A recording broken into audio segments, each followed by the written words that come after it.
নমস্কার বন্ধুরা, কিভাবে পাটিসাপটা ক্ষীর পাটিসাপটা বানাতে হয় দেখুন আপনারা।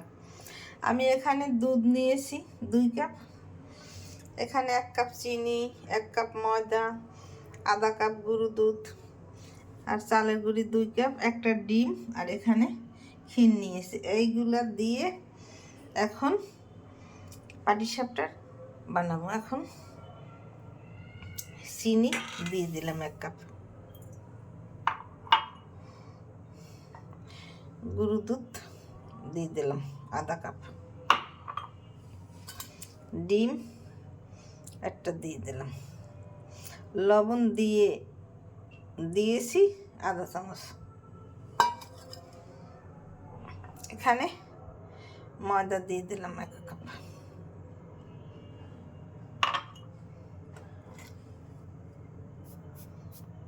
চাউলের গুঁড়ি দিয়ে দিলাম পরিমাণ মতো, লাগলে আবার পরে দিবে। 2 মিনিট পর ফিরে এসেছি, এটাকে মাখিতে হবে।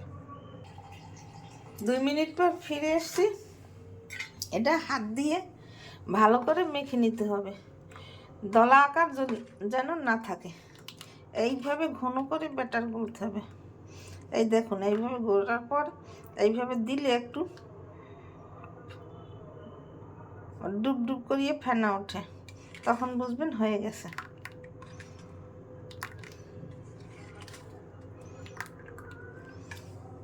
এখন আমি এখানে ফ্রাই প্যান দিয়ে দিছি, আগুন ধরিয়ে দিলাম।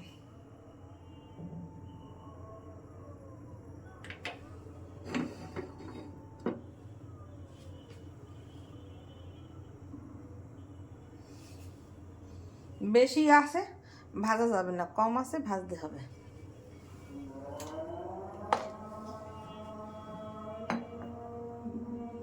দুই মিনিট পর ফিরে আসছি।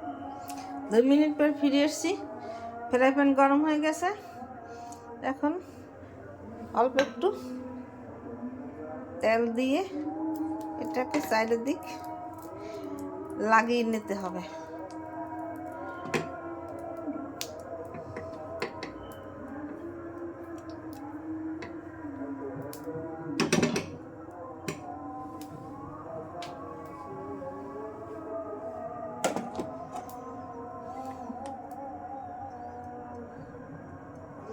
এর মধ্যে এখন দিয়ে দিলাম যে গোলাটা গুলেছি, সেই গোলা দিয়ে দিলাম। এখন ঢাকনা দিয়ে ঢেকে দিতে হবে। 2 মিনিট পর ফিরে আসছি।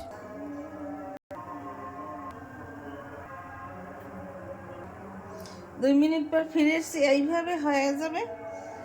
তারপর এখন এই ক্ষীর দিয়ে দেবো একটু,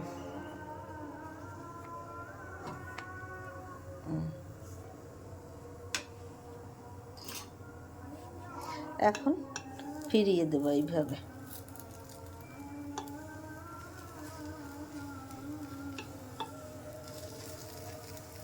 পাটিসাপটা ভাজা হয়ে গেছে, এইভাবে ভাজবেন আপনারা। আমি 2 মিনিট পর ফিরে আসছি। 2 মিনিট পর ফিরে এসেছি, আমার পাটিসাপটা পিঠা ভাজা হয়ে গেছে। এই দেখুন আমি কতগুলো পিঠা ভেজেছি। এইভাবে আপনারা ঘরে তৈরি করে খেয়ে দেখবেন, খেতে অনেক সুস্বাদু লাগবে। আমার ইউটিউব এবং ফেসবুক চ্যানেলটা লাইক কমেন্ট শেয়ার করে পাশে থাকবেন। ধন্যবাদ, থ্যাংক ইউ।